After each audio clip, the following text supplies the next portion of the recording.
Welcome everyone to Pipefitters Local 597 Basys Employer XG software.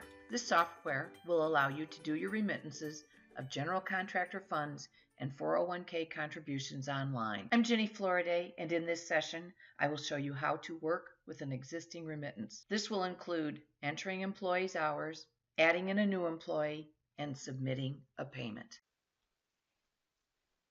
In this module, we will be learning about the general contract remittances. Before beginning a remittance, you will need to have a listing of all of your employees' Social Security numbers. Let's begin by opening a remittance that has a status of due. Due means the remittance was created, but nothing was entered into it. I'll click on the hyperlink and it will open it up.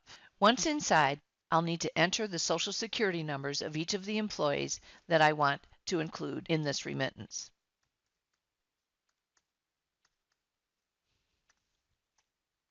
When I hit enter,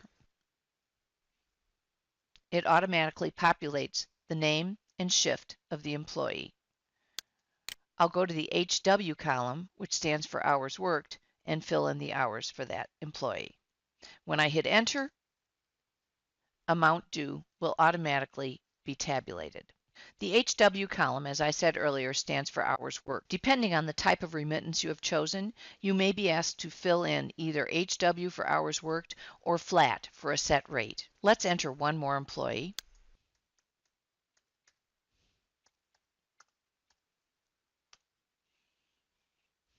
Once again, the name and shift is automatically entered.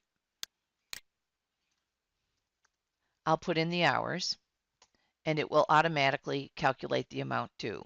This is the slowest way to enter in an employee. We have some shortcut videos on faster ways to do it. Please take a look at those to save yourself some time. If you ever come in and enter the employee Social Security number, and when you hit the enter key, it doesn't find that employee, but it pops up this Create Employee screen, you will need to enter in the employee's first name, last name, and the employee birth date. If the employee is still not recognized when you hit the Save button, then call Laura. You will need to rectify a discrepancy that was stored in this employee's setup.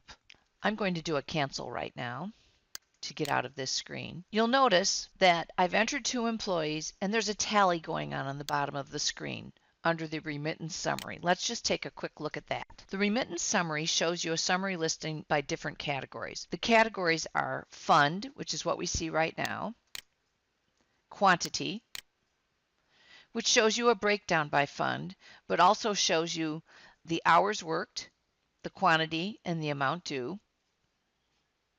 And the third option is a remittance summary by rate. This will include the shift information from the upper portion of the screen.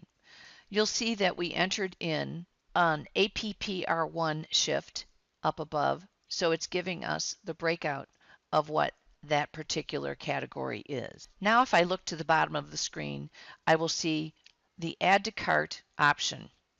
Before clicking on Add to Cart, I just want to point out that Export gives the ability of creating a report over in Excel. Let's click on Add to Cart.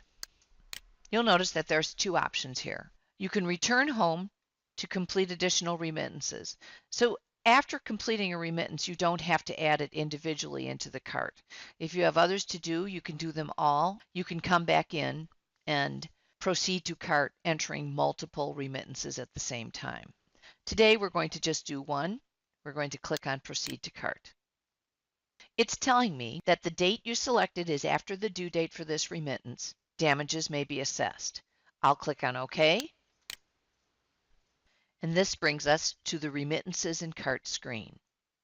We only have one remittance, but had we returned to the home screen and completed additional remittances, they would have appeared on this screen. Each remittance will have its own block displaying pertinent information.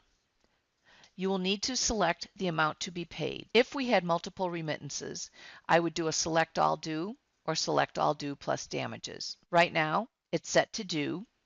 Due plus Damages would include the penalties for entering the information after the due date. Looking at the right-hand side of the screen, let's investigate these options. Edit Remittance lets you go back to the previous screen and either add more hours or add more employees to the remittance.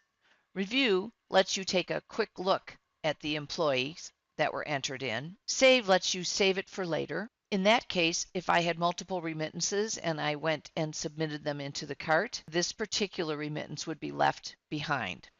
And remove the obvious one will delete this remittance. On the right-hand side of this screen is the payment summary. Press the Summary by Fund button to view and print subtotals by fund name.